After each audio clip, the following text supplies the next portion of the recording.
Assalamualaikum warahmatullahi wabarakatuh. Berjumpa kembali bersama kami dalam channel YouTube Zulhi Sufi. Dalam part yang ke-8 ini kami akan membahas mengenai perbedaan antara ruh dan jiwa. Langsung saja kita tanyakan kepada tuanku, tak usah bertele-tele dan berpanjang-panjang lagi. Assalamualaikum tuanku. Waalaikumsalam warahmatullahi wabarakatuh. Jadi coba nanti tuanku jelaskan dengan sejelasnya apa perbedaan ruh dan jiwa. Silakan tuanku. Bismillahirrahmanirrahim. Assalamualaikum warahmatullahi wabarakatuh. Puji syukur kehadiran Allah Subhanahu wa Ta'ala, kita bisa berjumpa hari ini kembali di channel ini. Selawat dan bering salam kepada junjungan Nabi besar Nabi Muhammad SAW. Semoga kita dapat syafaat dan bertemu dengan beliau hari akhir nanti. Amin ya rabbal alamin. Perbedaan roh dengan jiwa ya saudara Ya, Rizal. benar tuanku. Kita kembali ke alam kuning di bawah arsi. Nah, inilah yang dinamakan laut mahfud. Waktu ruh ya telah diciptakan, kan ruh itu bulat. Hidup sudah tapi masih bulat. Nah, begitu. Apa unsur ruh? Alif lam roh. Nah, jadi dalam Al-Qur'annya unsur ruh itu alif lam roh.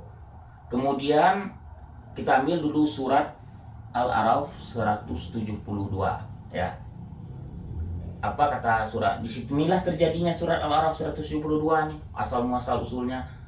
Alastu birabbikum? Qalu bala. Rohnya berjanji, apakah aku ini Tuhan engkau?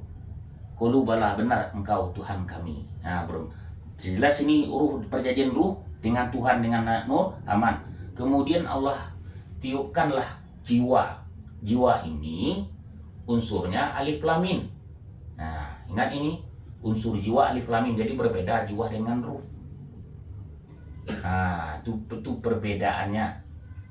Nah, kemudian ditiupkan Allah lah ruh jiwa tadi, menyatulah jiwa dengan ruh.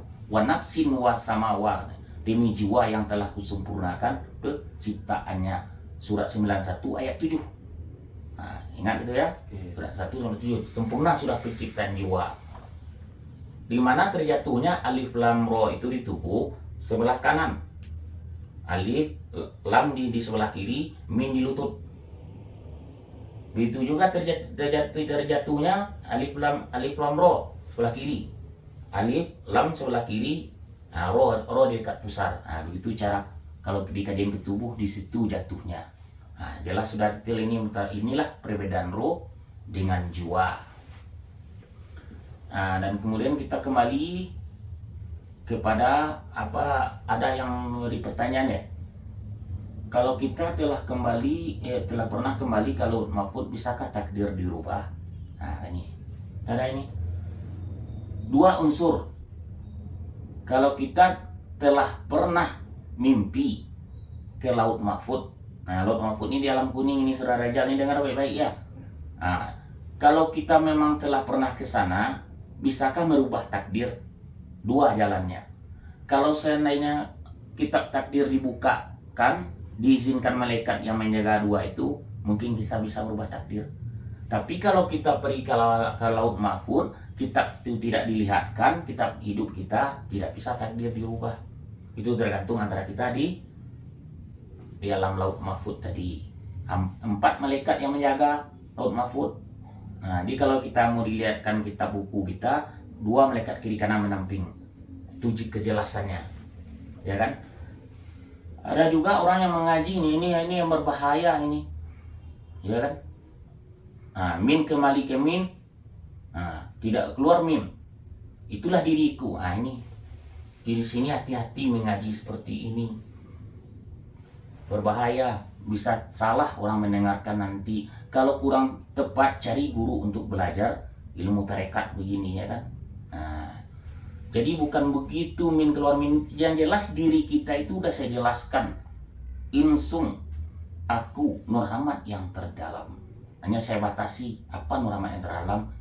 Tidak bisa saya baca sekarang gitu. Nah, begitu caranya. Makanya kalau kita harus mengaji ini, carilah guru yang tepat. Jangan asal tafsir, ya kan?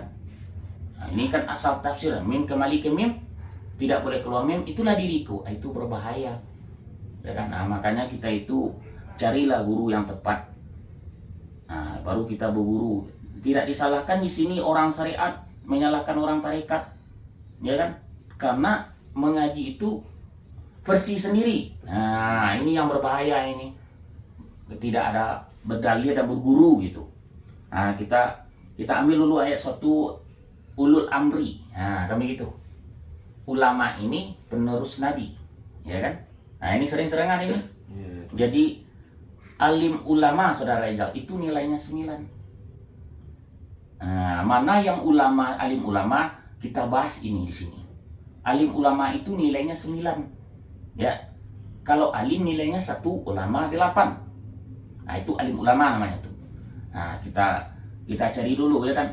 Oh, apakah seorang ulama itu dia ahli kitab, oh pintar baca Al-Quran, hafal 30 juz, hadis sekian ribu, itu belum alim ulama. Alim namanya. Yang alim ulama ini aribilah, kafah. Dia mengerti, paham. Itu yang alim ulama, yang namakan alim ulama. Nah, begitu caranya. Jadi apa dulu? Ustadz atau buya, kiai. Setelah itu syekh. Di atas syekh ini mursyid. Nah, ini nih, di atas syikhnya adalah mursyid. Nah, apakah seluruh seorang, apakah mursyid itu wali Tuhan? Oh, tidak seluruh mursyid yang dinamakan wali Tuhan. Jangan salah. Apakah mursyid ini wali Allah? Tidak juga semua. Nah, jadi apakah mursyid ini ulul amri atau ulama penerus nabi? Nah, kita cari dulu ilmunya. Nah, kami gitu, saudara ya. Nah, jadi kalaupun dia hafal Al-Quran 30 juz, hafal hadis sekian ribu, itu bukan alim ulama. Saya bilang tadi, alim ulama itu aribilah, tahu dia paling minusnya kalau menjadi seorang guru mursyid, asal muasal alif 30 itu 2. Itu baru dikatakan mursyid yang wali Allah, begitu. Nah, jadi kalau dia cuma menghafal kitab dan hadis, itu alim namanya, nilainya 1. Nah, inilah susahnya kita mencari alim ulama di sini, penerus nabi. Ya kan? Nah, ini paling susah kita mencari alim ulama penerus nabi. Ada di dunia ini. Makanya kita jangan salah mencari guru ini. Kita ini si salik menuju alkoholik. Menuju ya, bukan sampai ke alkoholik, menuju ke alkoholik. Kita ini hamba menuju ke Tuhanan. Begitu caranya. Nah, itu detail itu yang dinamakan ilmu ulama. Sudah jelas, saudara Rizal? Nah, itu cara menuntut ilmu. Jadi ada prosesnya. Kita ini orang musadikin kembali ke al-salik dulu. Makanya dinamakanlah insan kamil gitu. Dicarilah guru yang tepat. Jangan asal menafsir. Nah, ini banyak terjadi di zaman saat ini nih, saudara Rizal. Dan kemudian ada lagi nih. Zikir apa tuh? Hu. Nah, ini berbahaya nih. Kalau buat pribadi itu tidak masalah. Makanya banyak orang mencap sufi itu sesat. Memang banyak yang sesat. Buktinya menari-nari itu sesat namanya itu. Apa? Hu itu pribadi, jangan diumumkan. Hu itu nggak artinya dia. Hu Allah. Dia Allah, pantas kita seorang hamba menyebut dia Allah. Jangan begitu. Jadi kalau tidak tahu hu itu sebenarnya pribadi saja. Contohnya Rasulullah sudah ada. Surat 33 ayat 21. Nah, jelas saudara Rizal? Wa kana lakum fi Rasulillah uswatun hasanah. Sungguh para diri Rasulullah itu contoh suri teladan. Contoh yang baik bagi kita. Apa zikir Rasulullah yang baik? Ya, tenang, diam, la ilaha illallah, itu contoh yang baik. Bukan hu. Nah, sekarang boleh yang komen ini, apa itu hu? Coba jawab di sini. Hu itu Anda tahu? Hu itu ada di tengok di lutut. Kalau tahu, ada di pusar. Di mana dia di tubuh? Ini di lutut. Di mana dia di arsi? Apa azalinya? Coba jawab di sini kalau ada yang bisa jawab. Saya ingin tahu jawaban Anda. Kalau memang putus keliman hu ini dengan Anda ini, jangan asal sebut. Kunci hu ini ada di tubuh. Di tubuh saya beritahu nih ya. Ini di lutut. Kalau di arsi di mana dia? Kalau di kodimnya apa namanya? Nah, coba jawab ini. Jangan jadi tidak sembarangan mengaji-ngaji ini. Di gini ada dunia, ada di azali, ada di alam kodim, saudara Rizal. Ada di tubuh. Kalau mengaji tubuh itu boleh. Seperti saya yang sebut tadi. Unsuruh alif lam ra, ini sebelah kanan. Alif lam di sini. Nah, Di sini juga alif lam mim, lam amin di sini saya bilang amin kita tuh di sini. Nah, jadi hati-hati. Kalau ini bisa dijalani, nah inilah untungnya kita menjadi insan kamil. Bisa kita memuka ruh di tubuh kita. Nah ini kalau putus hu ini saudara tidak tahu kita asal muasal hu ini, bisa kita membongkar. Sekali hirup bisa kita pergi dari dunia ini, tapi tidak boleh lakukan. Itu bunuh diri, itu dosa. Kecuali di saat tertentu. Itulah saking tingginya keliman hu itu. Tahu tidak tuh? Jadi jangan asal sebut hu. Tahu tidak asal muasal hu? Apa hu itu kan? Nah, saya ulang ini, apa hu itu? Nah, kalau keliman hu itu apa? Nah, gitu. Nah, jadi saya rasa hati-hatilah di sini kita berguru, jangan asal mengaji huruf, mengaji ke tubuh. Tapi saya udah bilang dari konten dulu, titis kita ini, tubuh kita ini tetesan alam semesta. Alam semesta itu memang ada di tubuh kita, tapi saya enggan untuk menjelaskan secara detail. ORC ada. Itulah manusia itu lebih sempurna daripada malaikat.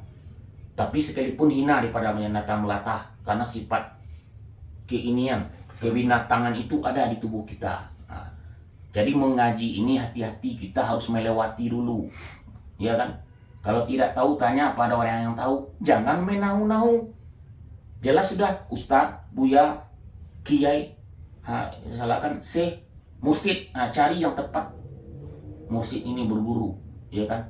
Yang bisa membawa kita, itu cara kita menuntut ilmu. Jangan asal tafsir sendiri ayat-ayat ini. Nah, ini berbahaya itu. Nah, jadi saya rasa cukup penjelasan dari pengajian hari ini. Kita tutup dulu dengan Assalamualaikum warahmatullahi wabarakatuh.